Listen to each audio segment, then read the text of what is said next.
Friends, कैसे हैं आप? आए हो कि आप सब अच्छे हैं। तो फ्रेंड्स, जैसे कि आप सबको पता है कि एग्ज़ाम हो चुका है और बहुत सारे बच्चों का मैसेज आ रहा है कि सर आंसर की कब आएगा, ओएमआर कब रिलीज़ होगा या रिजल्ट का डेट क्या एक्सेप्टेड है। तो हमारा ये चीज़ आपको पहले बता दी, जब आपने फॉर्म फिलअप किया होगा उसी समय ये सारी चीज़ों को बता दिया गया था। हालांकि आंसर की के बारे में कुछ नहीं बताया था, लेकिन जो पिछली बार की तरह जितने दिनों पे जैसे एग्ज़ाम के 1 मंथ के अप्रॉक्स आंसर की आता है, तो जैसे एग्ज़ाम डेट आपका 4 मई को था, तो आंसर की और ओएमआर जो आपका रिलीज़ होगा 4 जून, एक्सपेक्टेड 4 से 5 जून, 6 जून या 3 जून भी हो सकता है।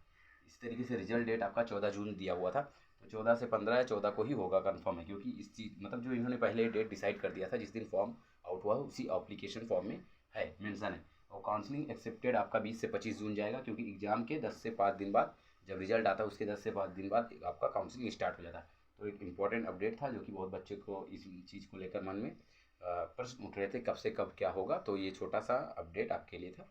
थैंक यू, मिलते हैं अगले वीडियो में।